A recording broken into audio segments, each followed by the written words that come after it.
Chris Kelsey here with Matt Howell. And on this episode of The First Run, I am ill. But we're going to bang it out because I love you. Matt cares for you. I love you. So this week on The First Run, we're going to do Shazam. Captain Marvel, the DC version, is here, Matt. And could it finally be the answer to everything we've been looking for? How dour the DC films were. Now, Aquaman was still fun, right? But it was heavy. There was so much going on all the time. A visual smorgasbord of things. Did Shazam get it right? And we're also going to talk about the latest Stephen King reimagining. Last time we did It, right, Matt? So this time we're going to do Pet Semetary. And then finally, are we going to get it right? And to coincide with Pet Semetary, Matt and I are going to discuss our 5 favorite horror movie animals, things. Werewolves don't count, Matt, just so you know, because they're also people. I want something that is an animal. All right, well, I guess I have to come up with a new list, so here we go. Because it was just 5 different werewolves. It was just 5 different werewolf movies. That's all it was. Fair enough. Let's start everything up from a clip from Shazam. Is I try not to pass out. I'm so worried about you. I told you this was a bad idea. Oh, Freddy? Wait, what happened to the stairs? Hey, covering her mouth like you're gonna kidnap her is not gonna make her less scared, okay? Darla, it's me. It's Billy.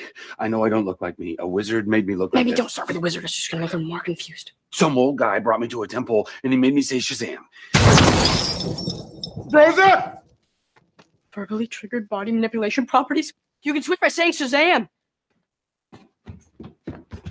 Baby, was that you? Are you okay? I was screwing in a bulb. Listen to me, Darla. You cannot tell anybody about this, all right? But it's Billy. He's a hero. Yeah, but if a supervillain finds out that he's a hero, that endangers us, okay? A hero's loved ones are like the perfect bad guy target. Is she even good at keeping secrets? Moderate. No. Oh, God. So that is a clip from Shazam, Matt. So what happens is Billy Batson is an orphan. He's placed with a new family, a new foster family. And he's just trying to get by. But really, all he wants to do is find his mom and find out why she didn't come looking for him. Because she knows deep down that she still cares and wants to have a relationship with him. Well, along the way, Billy is selected by the wizard. Shazam! And he imbues Billy with special powers.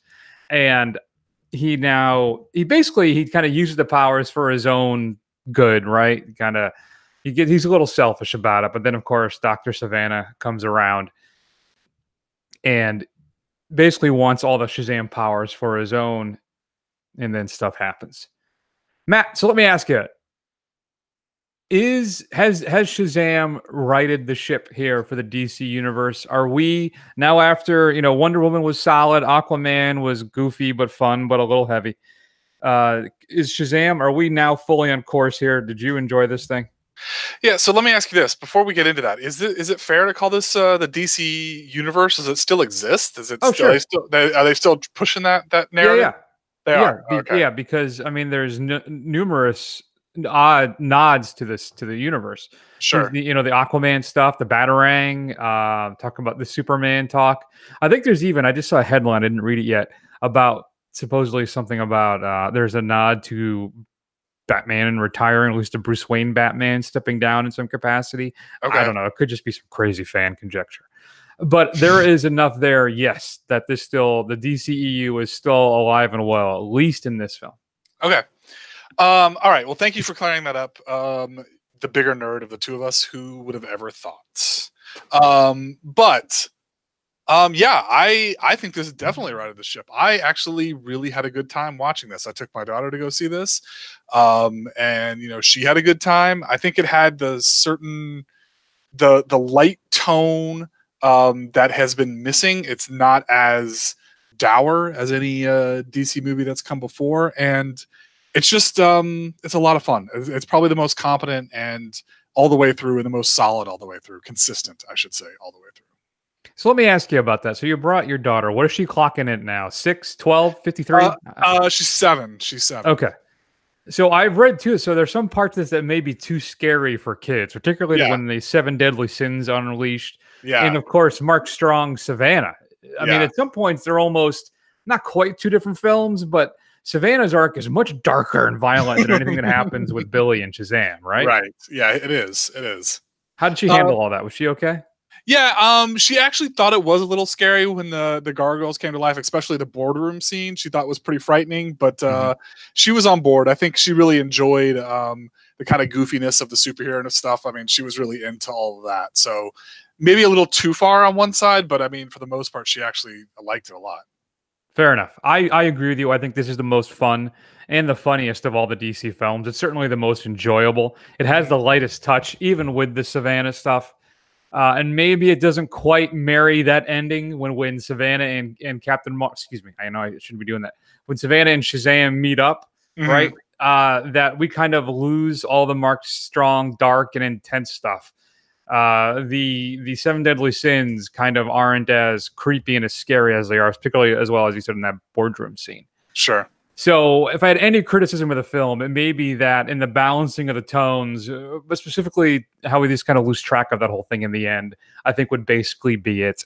I did love how it addresses the foster home, the background with that and the family dynamic and what family really means. It felt very sweet to me without ever feeling forced. And I feel that's the whole film for me. It's effortless, right? The whole thing just kind of smoothly comes together. It's a lot of fun.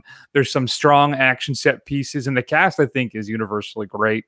Levi, I think, really nails the kid trapped in the adult superhero body thing. Not that I have a lot of points of reference for that, but he seems to be able to really capture the wonder and also potential selflessness and all that kind of stuff that drives kind of being a teenager who's really never had a chance, has never had a break, now being imbued with all these abilities and how that would kind of shake out. So overall, I think I really enjoyed this thing. It was a lot of fun. Like I said, the only criticism I have maybe is the dark stuff. Maybe a little too much at times, but overall, Shazam was a big hit for me. Yeah, I think that's the right answer. This is by far number one so far in the DCEU. I think for me it would go this, Aquaman, then Wonder Woman, and then the other films that we won't talk about, that we pretend that don't exist. And I love too that Shazam has a great rogues gallery. If you're not familiar with his books at all, I mean, you get to see Mr. Mind in this thing, which I absolutely loved.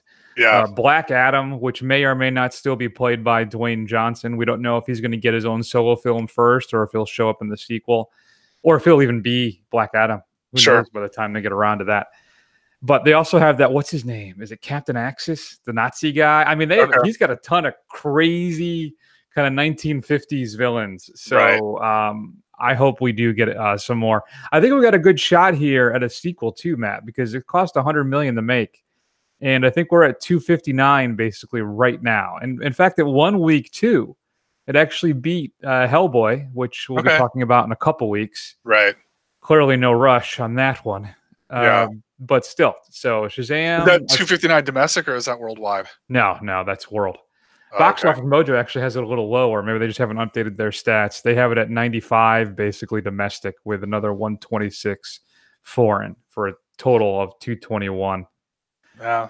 But I mean, that's good. Those are good numbers, but at the same time, that seems so low for a superhero film, because we're talking like, $500 million or $500 million is like the mark to hit. That's like a standard performing superhero film. So that kind of worries me a little bit. Yeah. It's a damn shame because it's such a good movie. It's so much better than any of the ones any of the other DC films for sure. And I would argue probably many of the Marvel films too. So, we'll see. Yeah. Would you rank it against? I don't want to start any fires here. You want us with a distinguished competition? How it would stack up? Well, how would you? I think I enjoyed this more than I enjoyed Captain Marvel. What were your thoughts? Oh yeah, I definitely enjoyed this way more than I enjoyed Captain Marvel. I would put this probably, if I was ranking this, either if we were slotting this into the Marvel MCU, I would put this in probably the top 10, but the bottom half of the top 10, I think. Yeah, interesting. Yeah, I mean, I would watch this over Black Panther. I would watch this over probably Guardians 2, stuff like that. I mean, that are good, that are really good films and they're really enjoyable, but I just had more fun with this.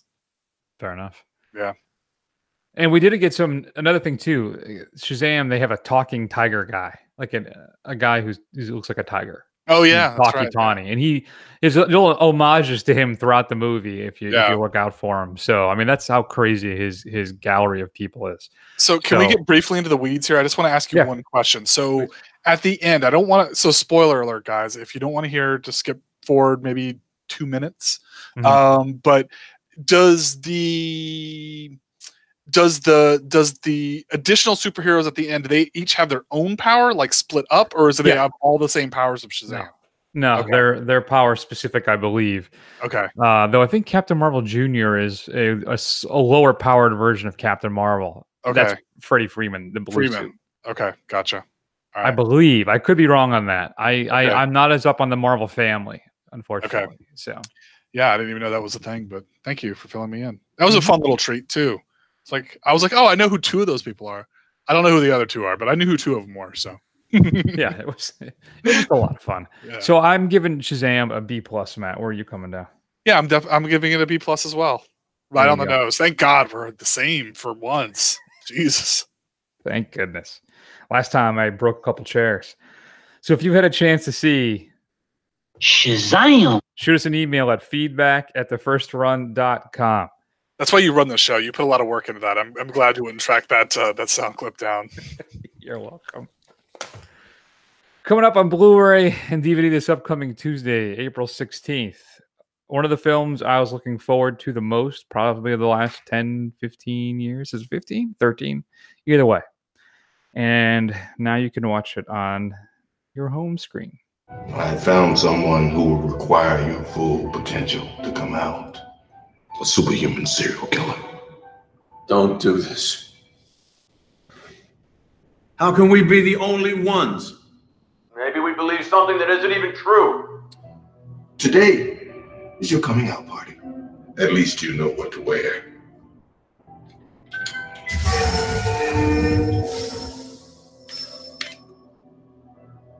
I've turned off the water hoses in your room, David.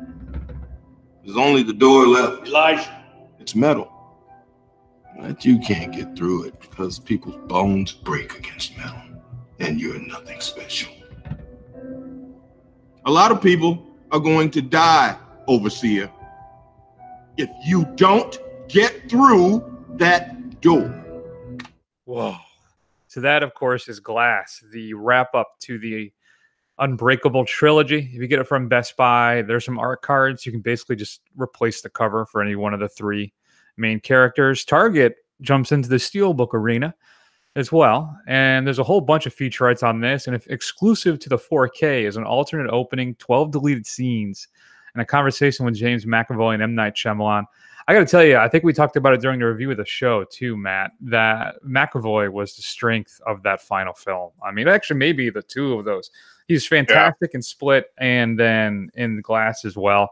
I want to revisit this, Matt, because I remember liking it, but being generally underwhelmed and disappointed. Right. We'll see. Maybe if there's a repeat viewing, maybe it'll go up a few notches in my eyes. We'll see. A film that I rather enjoyed, Joe Cornish's The Kid Who Would Be King. The updated take on the King Arthur legend. Just good, solid family entertainment, kind of a throwback to those 80s movies, like The Explorers, right? And I don't want to quite say Goonies, but still that kind of a vibe to it. Includes some deleted scenes and a few making of featurettes. The Keanu Reeves movie Replicas, which is that sci-fi thriller that came and went, Matt. That's coming out. Includes an audio commentary with a director and some deleted scenes. The DC animated universe keeps rolling along with Justice League and the Fatal Five. You get it from Best Buy. You get an action figure of Starboy, and Target again with another Steelbook. I'm not as familiar with the Fatal Five of this story, and I really have not seen many of the DC animated movies. Supposedly, they're all pretty good. Right. I think the last one I saw was what is it? The Frontier one, based off of the Darwin Cook series, New Frontier, and I rather enjoyed that. I have Gotham by Gaslight, but I have yet to watch it. That was one of my favorites of the Elseworlds when they first came out. New to Blu-ray, Criterion is giving us Diamonds of the Night. It's a tense, brutal story of 2 Jewish boys who escape from a train, transporting them from one concentration camp to another. Ultimately, they are hunted down by a group of old, armed home guardists. The film goes beyond the themes of war and anti-Nazism and concerns itself with man's struggle to preserve human dignity. The brand new 4K digital restoration of the film, interview in 2009 with the director Jan Nemec, and a whole bunch of other new featurettes included, and an essay by film critic Michael Atkinson. Highway Patrolman. Brand new 4K restoration, supervised by the film's director. That director, Matt, is Alex Cox, who did Repo Man, Sid and Nancy, Straight to Hell, and Walker. Have you ever seen Repo Man? I have not. I was a blind buy for me at the Criterion sale, and I absolutely loved it. Really? So if you haven't get a chance to see Repo Man, it's a lot of fun. Includes a 2018 introduction by Cox, audio commentary by Cox, and some making of featurettes, and a short film by Cox called Edge City, also known as Sleep is for Sissies. Arrow is releasing Kioma. It's a striking original spaghetti western, Matt, with a unique elegiac. What is Elegiac? Elegiac, and it's from an elegy. So, okay, yeah, elegiac. I have no idea. I don't know how you say that. Here's what happens when I don't read ahead of time. It's truly a one of a kind of the genre. Half-breed Kioma returns to his border hometown after service in the Civil War, Matt, and finds it under the control of Caldwell, an ex-Confederate raider, and his vicious gang of thugs. Includes a new 2K restoration from the original 35 camera negative, the uncompressed monaural soundtrack, and a whole bunch of other stuff. Newly translated English subtitles from the Italian. New audio commentary by spaghetti western experts C. Courtney Joyner and Harry C. Park, and a whole bunch of stuff. Scream Factory is releasing a pair of films, Superstition from 1982, where a witch put to death in 1692 swears vengeance on her persecutors and returns to the present day to punish their descendants. Includes a new 2K scan of that with 2 new featurettes. And then The Manitou. A psychic's girlfriend finds out that a lump on her back is a growing reincarnation of a 400-year-old Native American demonic spirit. It's a brand new 4K remaster of that film, as well as 4 new featurettes, including a restored stereo soundtrack, a new interview with the author Graham Masterson, and commentary by film historian Troy Howarth. Twilight Time is releasing 4 new films. Melvin and Howard, The Snake Pit, 3 Coins in the Fountain, and in the 1966 version of Stagecoach. You can also finally pick up from Universal Smokey and the Bandit Parts 2 and 3 on Blu-ray. The Steve Martin Goldie Hawn film House Sitter is being released on Blu-ray for the first time. And a couple schlocky films from the 80s, Malibu Express and Hard Ticket to Hawaii, are both being released on Blu-ray. 4K release for the first time, The Karate Kid, the original film. And Matt, your straight to DVD pick is going to be Zoo Wars 2 Into the Zooverse. In the wake of a truce between the nice side and the mice side, mice always getting the bad side of things. I guess you start one plague. The Zooverse has settled into a beautiful era of peace. However, the villainous moose, Boo Boo Squeal, is determined to violate the peace treaty and restart war at any cost. Assembling a team of the galaxy's most despicable deplorables, Boo Boo targets the nice side heroes, Nuke Tiptoes, and B-52, and attempts to eliminate them by regaining the most awesome prize in all of the Zooverse, the power of the sauce. Are they eating themselves? And it attempts to eliminate them before regaining the most awesome prize. With a nice side leader, Princess Sparklefeather, away on her honeymoon. Nuke and B-52, we're only about halfway through, are forced to fend for themselves, thwarting Boo Boo's vengeful minions and defending the Zooverse with everything they've got. With time running out, Matt, and Boo Boo getting closer and closer to acquiring sauce power, Nuke and B-52 enlist some friends of their own in an effort to derail the mice side's sinister plans and keep the sauce from falling into their evil clutches. Who will emerge victorious, the nice side or the mice side? Will Boo Boo Squeal finally achieve full sauce power? Will Nuke Tiptoes save the Zooverse again? Will B-52 ever find the right robot lubricant? This film is now becoming very different to me as I'm reading this. Find out these answers to their questions and many more in Zoo Wars 2.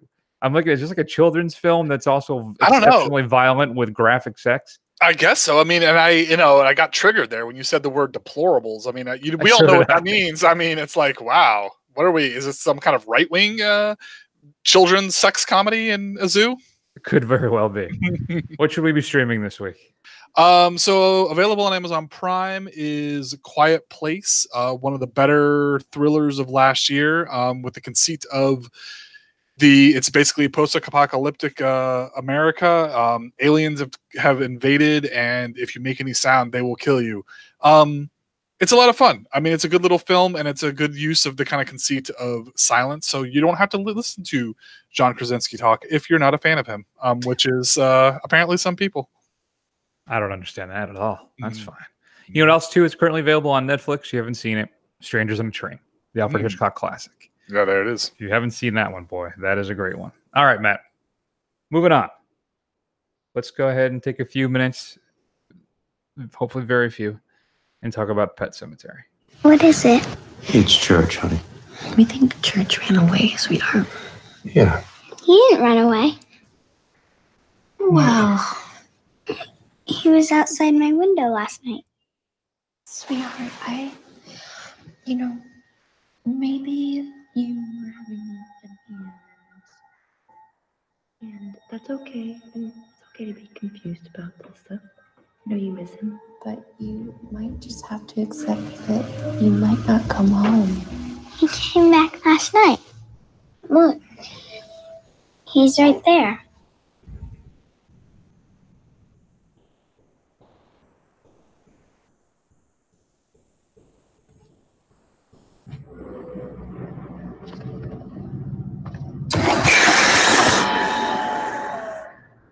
Boo, Matt. So, Matt, why don't you tell the fine folks at home what is Pet Semetary all about? And finally, Hey, what happened? All right, so the Creeds move up from Boston to Maine.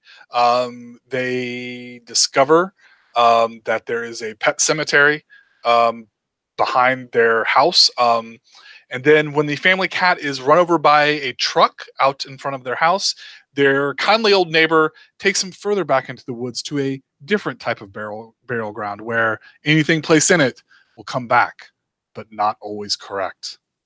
Dun dun dun. Scary stuff ensues. so there was a Pet Semetary movie in the 90s, and it's always met every episode of the show as masters for a particular listening experience. This week, of course, is unfortunately when you have to put your pet down. Oh, that's a bummer, Chris. Why'd you go with that one? That's the first thing that popped in my head. All right, well, that was the wrong thing. Continue. Sad.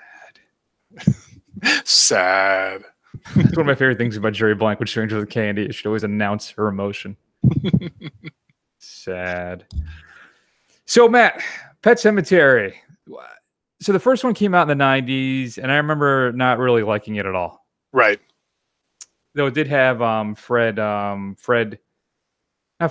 I always want to say Fred Ward, and it's not Fred Ward. It's the guy who played Herman Munster. I'm going to look it up right now. And Fred Gwynn. Thank you very much. Gwynn, yes. And he really nailed the Maine accent. So good for Fred Gwynn. John Lithgow, maybe not so much. Right. I don't think Lithgow was even trying to nail that accent. So good for him. He's like, you know what? I can't do it, so I'm not going to try. There you go. So, Matt, what happened with this thing? I found this to be relentlessly dull. Right. So here's the thing. I didn't like the first Pet Semetary, and it's weird. I think a lot of people who are younger than us, this baffles my mind. I think there is kind of a cult that likes this film or thinks it's good. I think the second one may be the best out of all of these things so far. The one with Edward Furlong. Oh, I didn't see that one. I did not see that one at all. That one's weird. That one's weird? Yeah, all right. So here's the thing about this film. There are some nuggets of some really good ideas in this. They smartly take some things and change them. I thought, and this is not a spoiler because it's right in the trailers, I thought changing it from Gage to Ellie as the one that comes back was a smart idea. Yeah. Because, you can make a 9-year-old a hell of a lot creepier than a 2-year-old as far as an actor goes. Yeah. I think there were some things that they were trying to explore that I think if they had been given more room, or if this had been a different film, that would have made some really interesting things. But I think they were too beholden to the fact of they had to hit these story beats, and they were just not interested in hitting those story beats. And, it suffered because of that. And it was just pretty dull. I mean, it was just kind of a thing, Yeah, I think that's exactly right. I mean, it tries to make this point about, the human understanding and acceptance of death and our denial of it, right? And I just feel it doesn't really do anything with any of that. And then we get Amy Seimetz as Rachel, who is the wife and mother, and she's basically just in this film to suffer. That's all, and it's I just felt horrible for her watching this whole thing. Now, I will say that Jatae Lawrence, who plays Ellie, is really good in this. I think she takes some great and interesting parts of her character, and it does a great job of showing off kind of their dark side once she comes back.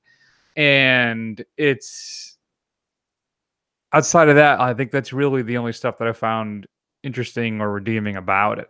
Jason Clarke really is just, I don't know what it is. He's just, I saw him in Chappaquiddick, which I thought he was pretty good in, but this is a few films now with Clarke that I have just been kind of underwhelmed.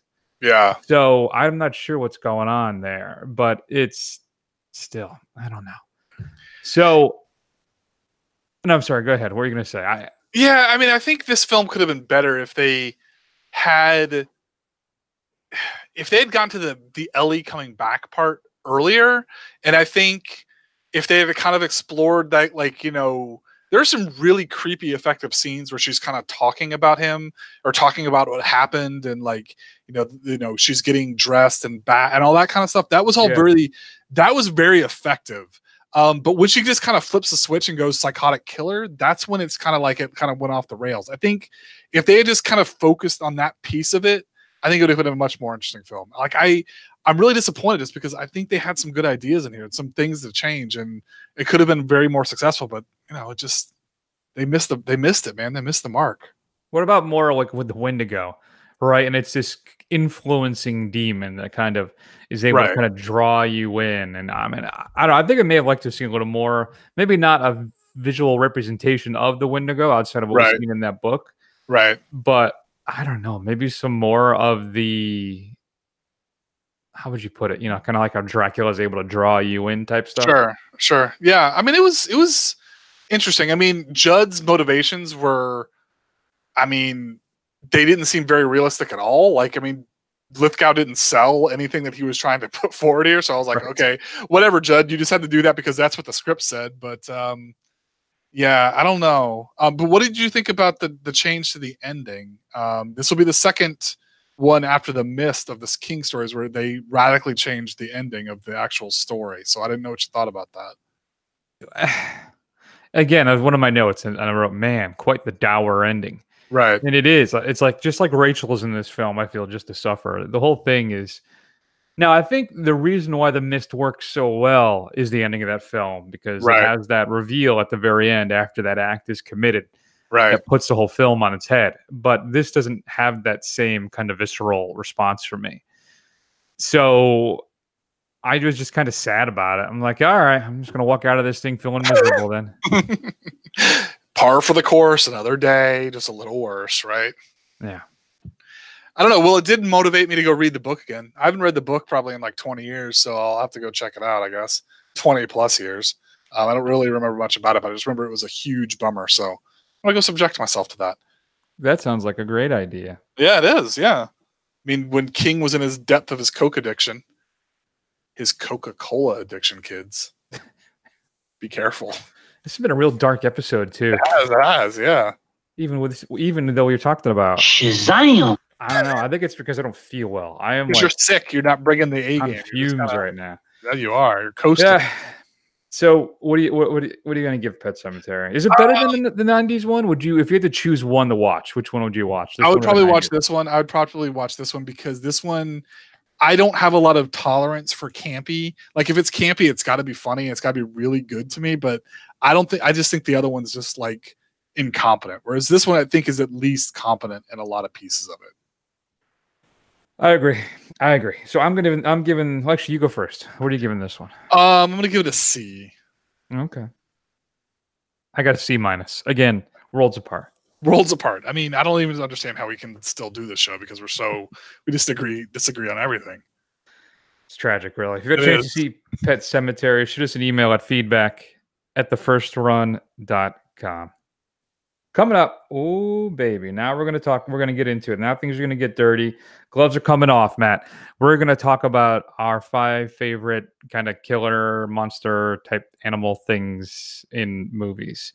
Now I think I brought this movie up twice in the last month, and you're gonna have to just put up with it again because it's a film I hold dear to my heart, though it didn't make my top 5. But let's hear a little bit from the chat. An unknown species of horror is born as science fiction becomes science fact. If you find any problems out there, go over, please. Just keep it to yourself. I mean, this right here is scientific phenomenon. As you know, all species of megalomorphs are cannibalistic. If you put them together, they'll kill each other off. They just don't colonize like ants or bees do. An army of deadly predators, searching, destroying anything in their path. Why did they come? What do they want? In the tradition of the great science fiction thrillers, Dimension Pictures presents Kingdom of the Spiders, starring William Shatner, Tiffany Poling, Woody Strode, and introducing Alfred E. Davis. The spiders in this area have organized themselves into an aggressive army. I've never seen anything like it. 1 minute they weren't there, and the next minute they were everywhere. Kingdom of the Spiders, Matt. I know you're a big fan of Kingdom of the Spiders. Huge. It's one of my favorites. I watch it every year. I believe it was a TV movie.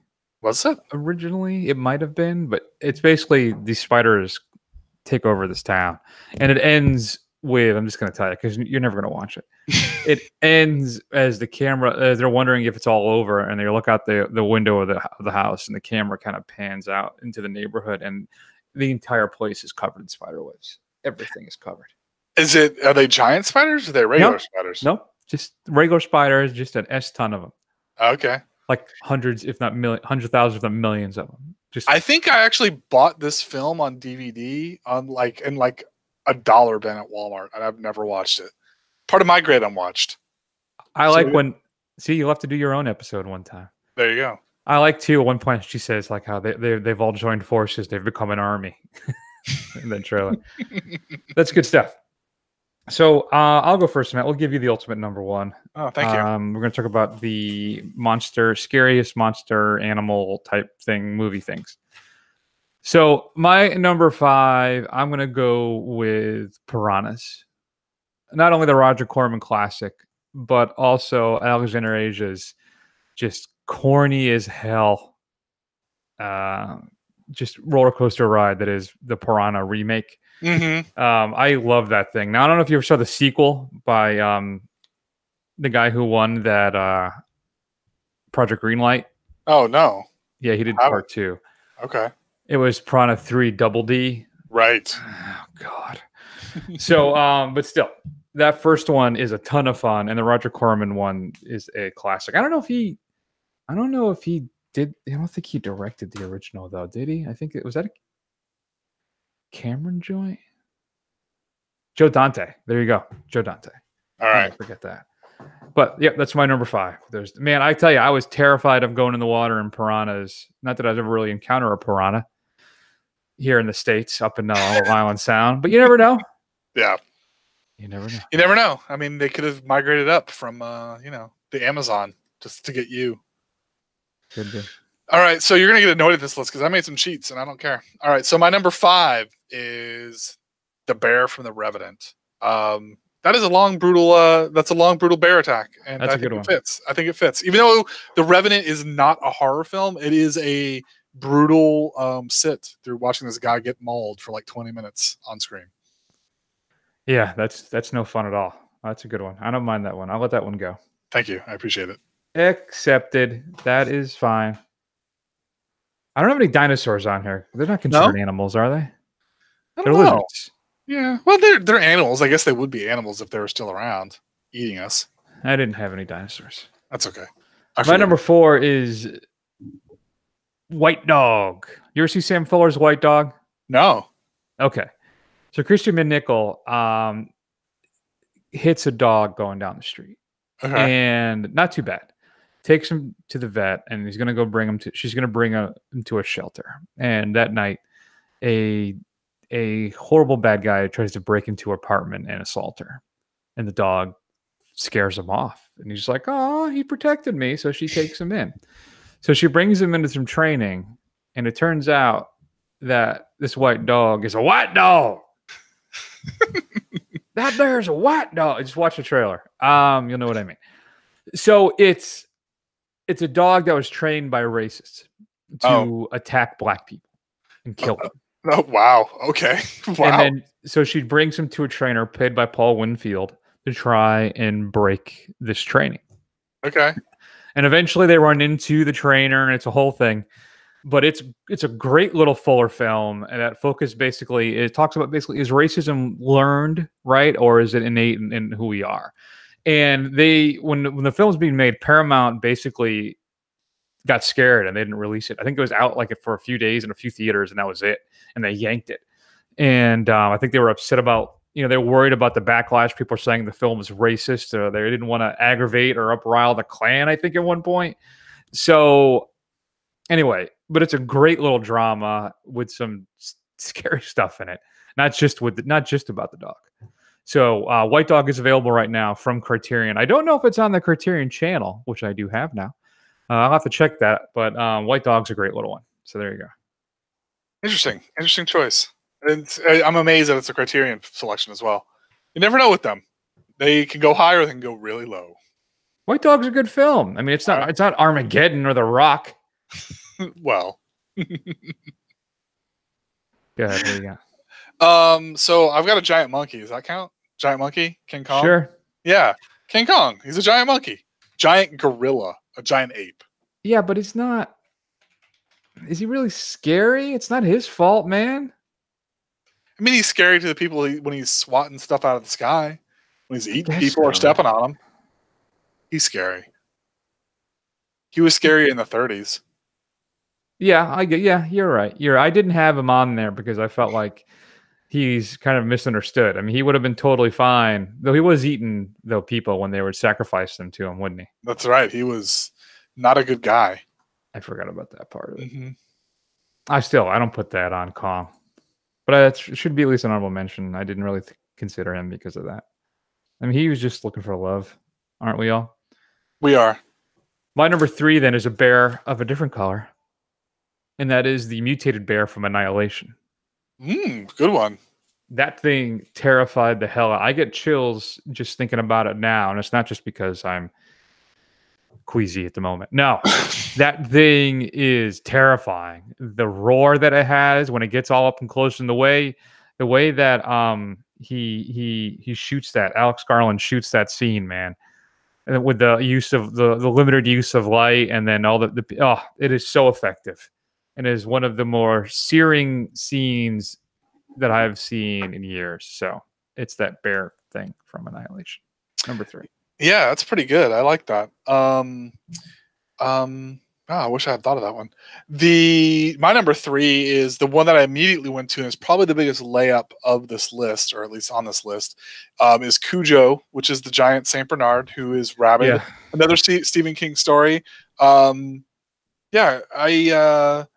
was fascinated by this as a kid. Obviously, I'd never seen it, but just the idea that the big friendly neighborhood dog could try and kill you was a terrifying prospect for me, and it was something that stuck with me. Cujo's an honorable mention to me because I've never seen the whole thing straight through. Oh, okay. I've only seen parts of it. So, all right. My number 2 then is the one that I think may actually happen one day, and that is Alfred Hitchcock's The Birds. Oh, you think so? You think it's possible nature's going to rise up on us? It could be. It could. The environment could get so bad that they're like, to hell with this S. Yeah. And we're taking you out.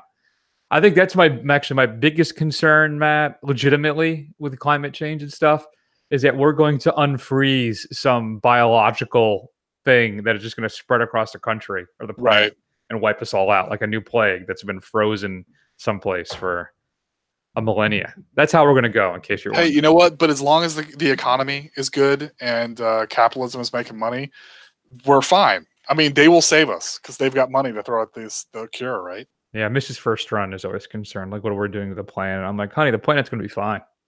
It'll wipe us out long before. It'll continue with or without us. Whatever. It's happened once before. What I'd really be concerned as your Floridians, I mean, you're probably going to be underwater in 20 years. So what are you going to do about that? Well, we can just sell the house once it's underwater. Sure. That's what Ben Shapiro said. We'll just sell your home. Just sell it. When it's got 3 feet of water in it, that's fine. Hey, it's waterfront property. Everybody's gonna love right. it. So it's enough with the political commentary. It's not what the show's about. We're going to talk about The Birds now. Alfred Hitchcock's classic film. Some consider it to be his last classic film. Basically the birds just have had enough, and for some reason they're coming after us. Now, I've always hated birds. They're vile creatures. They're rats with wings. And I have no affection for birds, so it just makes total sense to me that they would eventually decide to come after us. Mm-hmm. But his use of actual birds and his special effects for that thing is just a ton of fun. And that scene too with the aerial shot when the flyer follows to the car and then the phone booth, that's saying, masterful stuff. So that's my number 2, The Birds. Well, now we're going to get a lot of hate mail from the Audubon Society. So good job. Made an enemy of some very powerful people, Chris. Didn't Hitchcock? Is that Tippi Hedren in that one? Mm-hmm. Mm-hmm. Didn't he legitimately torture her? And half those scenes she has PTSD in, and then because he tortured her. About that, I remember when the 2 movies came out about their relationship, and one on the HBO was really, really did not put Hitch in a good light. Yeah.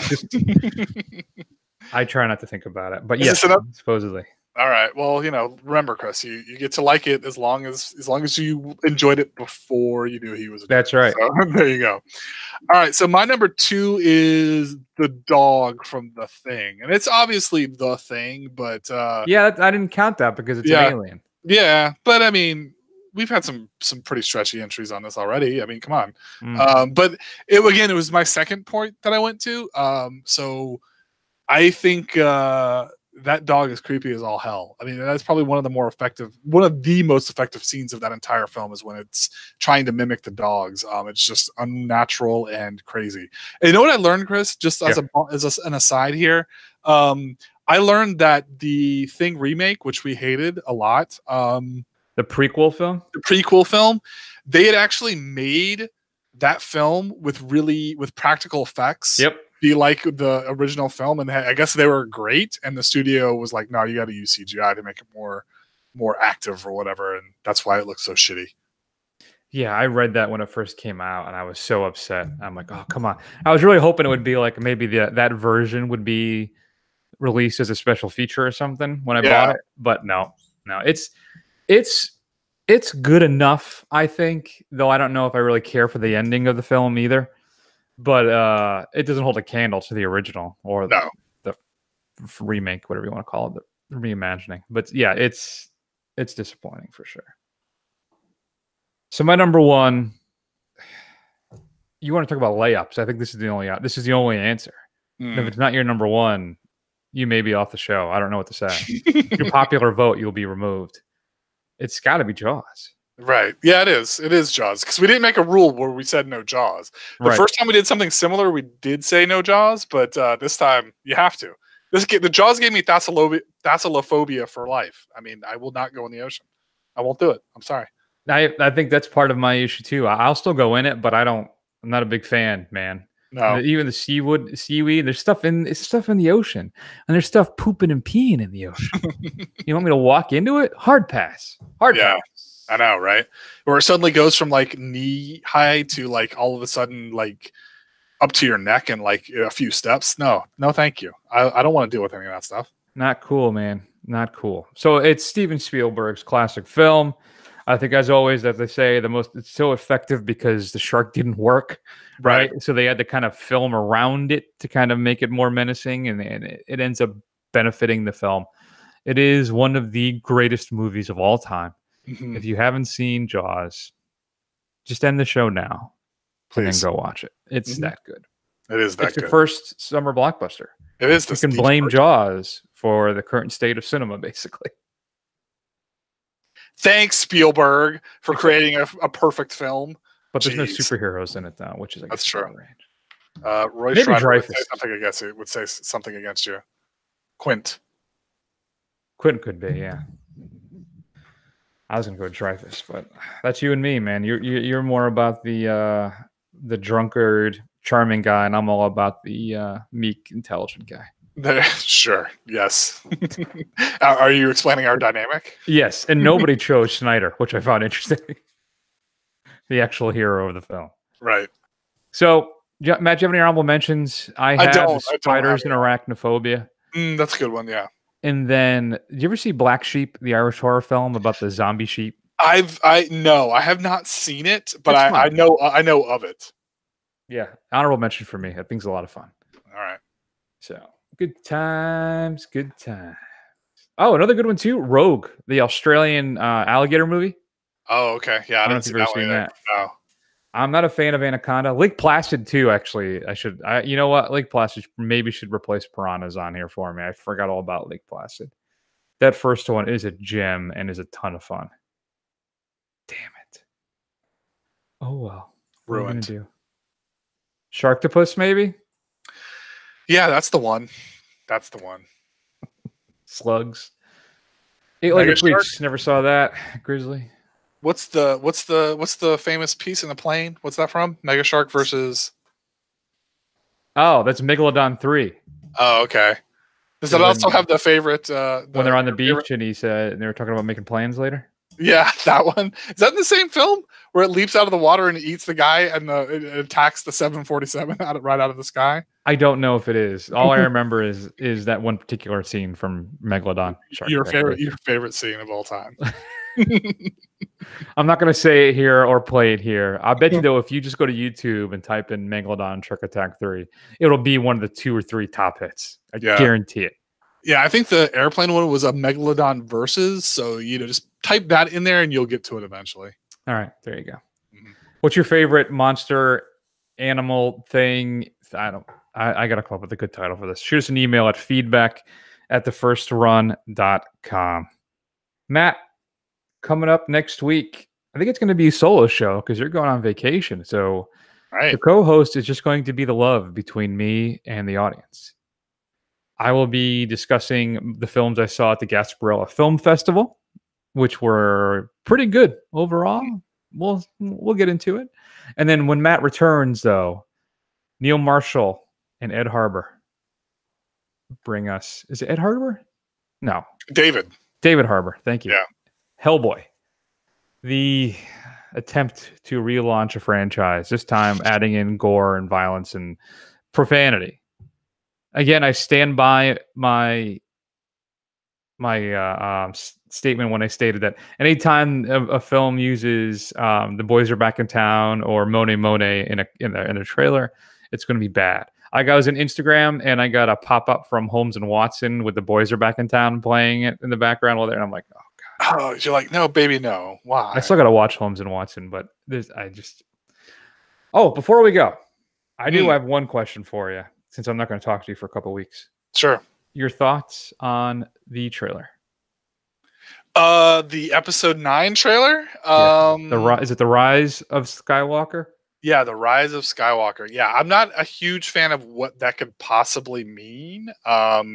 Although, yeah, I don't know. I mean, look, I have my fandoms and I kind of dip in and out of them, and I've been in kind of a Star Wars kick lately, and I just being like, they are the worst. They are the absolute worst group of people like ever. And I can't. It makes me really not enjoy the films at all. But I don't know what to make of this. I think I'm still excited to see this, but I never thought I'd say this, but I'm more excited to see like Infinity War than I am to see this. Really? Yeah, I am. That's interesting. I don't think I am. I think I'm much more excited for episode 9. What about that laugh at the end? Palpatine? Yeah. I'm that's interesting. I'm looking forward to see where they go with that. I'm pretty sure like right before that laugh, they kind of come across like walking across a field and there's an ocean and then there's something sticking out of the ocean. It looks like a mountain, but I think it's actually pieces of the Death Star. It is. I'm pretty sure. It looks. I think I saw the dish. Yeah. So I think they're going to do some Force Ghost stuff, which I think would be pretty interesting. You think so? He's not still alive? I don't think he he's says still right alive. before. Not every, well, that's true because Luke says it and he is dead-ish. Yeah. I think there's going to be some Force Ghost action going on. Maybe we'll get some Yoda, some Obi-Wan, some Qui-Gon. Yeah. You think we get Qui-Gon? That would be pretty cool. Liam Neeson would do it. He's not busy. What the hell? That's true. Yeah. Yeah, I was impressed by the trailer. It made me really, really excited for it. Are you going to be okay if they retcon Rey's parenting and make her parented to somebodies instead of nobodies? You know what? I mean, as much as the main problem I had, I liked most of The Last Jedi. The only thing I didn't have was Luke's characterization, and I think Mark Hamill's on me with that one. But I did like the fact that Rey wasn't a Skywalker, and I would be upset if they did. Yeah, I agree. All right, so that's going to be it. That's going to be the big show. Why don't you shoot us an email at feedback@thefirstrun.com. Check us out online, Instagram, Twitter. Where else, Matt? Facebook, YouTube. Just type in The First Run, scroll. Eventually, you will find us. Go over to Apple Podcasts and give us a listen and a rating. That's what help other people find the show. And that's going to, man, I'm almost through it. God, I'm like fading as we talk. My head is starting to pound a little bit too. Woo! We got through it, folks. I'm proud of you. I'm proud of me. I'm proud of us.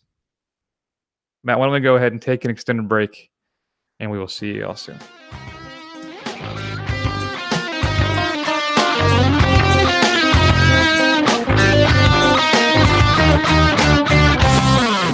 Shazam!